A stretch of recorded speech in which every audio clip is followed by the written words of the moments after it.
If you are struggling with planning goals and assessment for your students with foundational skills, I highly recommend you check out the ABLLS. The ABLLS is the assessment of basic language and learning skills, and this is such a valuable tool for figuring out what your kids know and what they need to learn next. I'm Sasha Long. I'm a former special education teacher and a board-certified behavior analyst, and I love sharing tools that can help you in your classroom. Now, on a personal note, this is something that I used to really struggle with in the classroom, was figuring out what my kids needed to work on. I was teaching in a junior high classroom, and I had a lot of my students for multiple years, and after having them for a year or two, I was like, I don't know what to do next.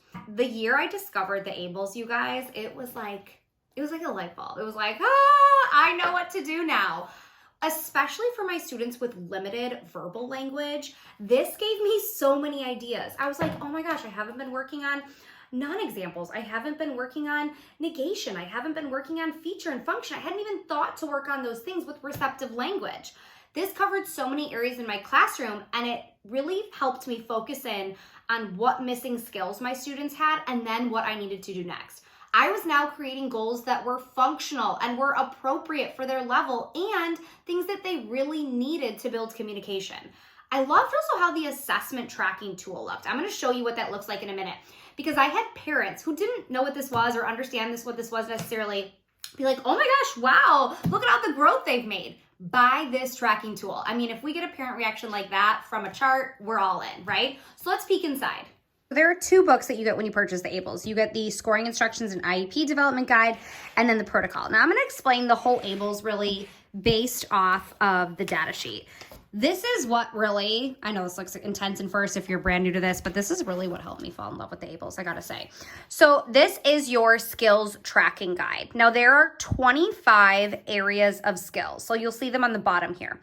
Cooperation, reinforcer effectiveness, visual performance, receptive language, motor imitation, vocal imitation, requests, labeling, intraverbals, spontaneous vocalizations, syntax and grammar, play and leisure, social interaction, group instruction, class routines, generalized responding, reading, math, writing, spelling, dressing, eating, grooming, toileting, gross motor, fine motor. It's really helpful to see how vast the skill sets are that is included. There are obviously a lot of language skills, but then there's those life skills like dressing and toileting, there's math, and then a lot of those classroom readiness things. So each of these bars represents this area of skills, and then each row represents one skill. So C11 is one skill, C14 is a different skill, D17 is a different skill. Why there's different boxes, I will explain in a minute, but that's overall what the assessment is. I want to show what a sample one looks like filled in, because that's really helpful too. So here is a sample filled in, and you can see here's the date that it was filled in and the color code. When I said, before that, parents were like, wow, they've learned so much, is you can build off of this same tracking system. So maybe if you did this in May and you did it again in December, you would do it in December in another color. So I might be like, okay, in December, I'm going to do this in green. And then I'm going to fill in all the skills that they've learned since May. So maybe now they have this skill, and they have this one and this one. So you can see as you start to fill that in, how a parent or any team member could be like, you're like, anything green is what they've learned in the last, 9 months. They'd be like, wow, there's a lot of green. That's awesome. So anything filled in is a skill that they have mastered. So we can see from this learner, they have a ton of great skills in receptive language, right? Ton of great skills in motivation. Where there are these white spots, this is either a skill that is just not mastered yet at all, or a skill that's partially mastered. And we'll show that for a second in the scoring guide. So D16 and 17, they received a score of 1, but they didn't qualify for a score of 2. Now, what I love about this is you now have a clear path and a plan. I know exactly what I have to work on, guys. I should work on the second part of D9. I should work on the second part of B8. I should work on A14. And then you look up in the protocol what these are, and you now have a plan. So let's look at the scoring. So let's look at B24. So B24, there's a possible score of 0, 1, or 2. This is dependent matching of a sequence.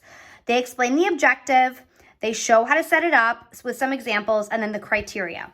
A score of 1 means they can immediately place an item on a corresponding item for at least 3 responses. A score of 2 means they can do it for 6 responses. So if you come over here to B24, we can see in this sample they didn't get it at all, but if they could do it for 3 responses, we'd color in 1 square. If they can do it for 6 responses, we'd color in both squares. So that's what that looks like here. So as you go through this protocol book, you'll see all of the different skills with the potential scores, and it's all really, really straightforward, which is what I love about it. Now that you have an idea of what the ABLLS looks like inside and what it's used for, now I want to share 3 big tips for giving the ABLLS, because you may look at this and be like, dang, that's a lot of work. First tip is get prepared ahead of time. And the best way to do this is to go through this book and fill out what you can before you sit down with that student. Sit down with this book, copy their blank assessment tracking form, and fill things out. As you go through this, there's going to be things that you know they can do. Can they imitate peers? Student will attend and imitate physical and verbal behavior of peers. Imitates multiple step sequences. Maybe you saw them do that yesterday. Go draw that in here and fill that in. Is appropriate when near peers or siblings. There are so many things that we can fill out ahead of time that you might already know. So fill those out ahead of time and get what you already know in here. That's the best way to get prepared. The next way to get prepared is to organize all of your materials ahead of time. So have everything that you need for what you're going to assess ready to go. Don't try to run around the classroom and find something. I gotta work on match to sample. Let me find 2 things. Get it all prepared ahead of time. And that brings me to strategy number 2 is do not try to do this all at one time. This is not a one sitting situation. This is like, hey, I'm gonna pick these 5 things and I'm gonna sit down with Johnny during direct instruction and I'm gonna test those, okay? That's gonna be the key is embed this into your day. Do not set up everything at one time and try to do it all at once because you're not gonna get reliable information that way. Your student's not gonna be his best self. You're not gonna be your best self. This takes a while to do. So you wanna just break it up into chunks and be ready to go with a few skills at a time to assess. All right, so when giving the ABLLS, we've gotta be prepared. We've gotta chunk it into small sections. And last, we have to use the information. There's no point in doing this assessment and then not utilizing that information to plan your goals, plan your programs, plan what you wanna work on. In the big book of the ABLLS, in that planning guide, there's a lot of great information on how to set goals. There's actually what I really enjoyed were some samples of different learning profiles, especially when I was a newer teacher and newer to writing IEP goals. This section was really helpful to kind of write out things that I wanted to do, and I could kind of look and be like, oh, my learner's somewhat similar to this. What do they have in this sample? There's 3 different samples in here and really great descriptions. You can even use some of this terminology and language in your own IEPs and in those descriptions of skills or goals. So use this info.